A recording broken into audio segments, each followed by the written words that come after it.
तो उत्तराखंड में तीरथ सरकार के कैबिनेट की बैठक हुई जिसमें शासन ने कई अहम फैसले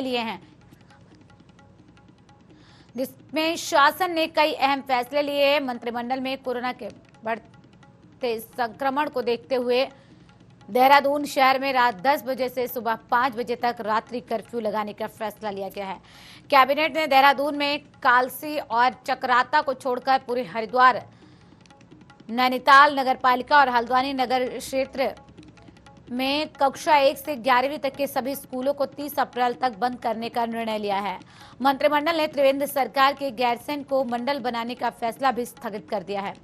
तीरथ कैबिनेट ने करीब 20 प्रस्ताव इस दौरान रखा गया था कैबिनेट की बैठक में, जिसमें 2 प्रस्ताव पर कैबिनेट ने अपने स्तर पर निर्णय लिया है, 1 प्रस्ताव स्थगित हुआ है। इसके अलावा मुख्यमंत्री महालक्ष्मी योजना में 2 बेटियां होने पर प्रति बेटी 3,500 की किट दी जाएगी, जिसमें जच्चा बच्चा दोनों के लिए मेडिकल सामान और पौष्टिक आहार होगा। 50,000 महिलाओं को लाभान्वित करने का लक्ष्य रखा गया है। कोविड के समय में मार्च में तालाबंदी के दौरान सरकार ने कई तरह की रियायतों का फैसला लिया था। ये रियायतें 6 महीने के लिए बढ़ा दी गई हैं। ये फैसला 30 सितंबर तक लागू होगा।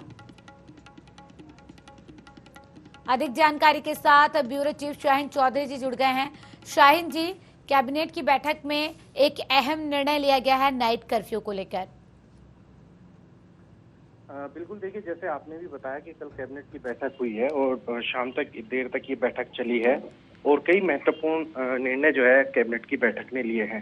3 जिलों में स्कूल बंद करने का निर्णय लिया गया है। उसमें दून, हरिद्वार, नैनीताल के क्षेत्रों में स्कूल बंद रहेंगे।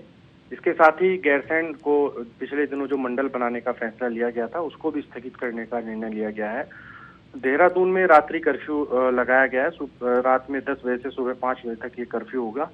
खास बात ये भी है कि देवस्थानम बोर्ड पर भी पुनः विचार करने का निर्णय लिया गया है और ये सभी फैसले जो है, चाहे देवस्थानम बोर्ड का हो, चाहे गैरसैंण को मंडल बनाने का हो, ये फैसले पूर्ववर्ती मुख्यमंत्री द्वारा लिए गए थे, जिनको अब बदला गया है। इसके अलावा भी कई महत्वपूर्ण फैसले रात कैबिनेट ने लिए हैं। जी, यानी कि शाहीन जी, सीधे तौर पर कहा जाए कि साधु संतों को खुश करने का यहाँ पर फैसला लिया गया है। देवस्थानम बोर्ड को जो पुनर्विचार करने के लिए कहा गया है, इसके साथ ही साथ जी निश्चित तौर पर देखिए, क्योंकि इसका विरोध जो है काफी हुआ था उस समय भी जी, और कहीं ना कहीं मुख्यमंत्री तीरथ सिंह रावत ने उनकी भावनाओं को समझा है और अब उस पर पुनः विचार करने की बात कही गई है। साथ ही जो 51 मंदिर हैं जो उसकी परिधि में आते हैं उनको भी देवस्थानम बोर्ड से बाहर करने का निर्णय लिया गया है। तो ये कहीं ना कहीं साधु संत समाज जो आस्था से जुड़े हुए लोग हैं उनकी भावनाओं को दृष्टिगत रखते हुए फैसला लिया गया है।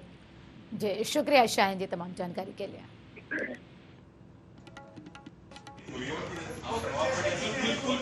भावनाओं के अनुरूप गैरसैंण में जो कमिश्नरी बनाने का निर्णय लिया गया था, उस निर्णय को मंत्रिमंडल ने स्थगित करने का निर्णय। ये माना गया कि जन भावनाओं की विपरीत जन भावनाओं का सम्मान करते हुए निर्णय वापस लिया। देहरादून नगर निगम क्षेत्र में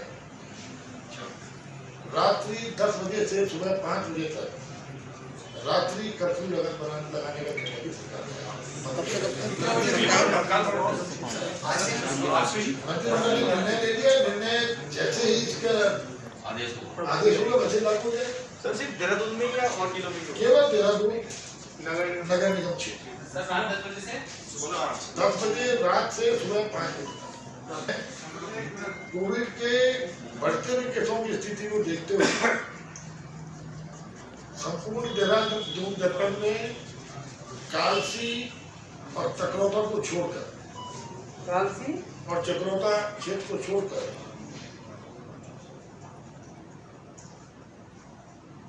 नैनीताल नगरपालिका क्षेत्र और हल्द्वानी नगर निगम क्षेत्र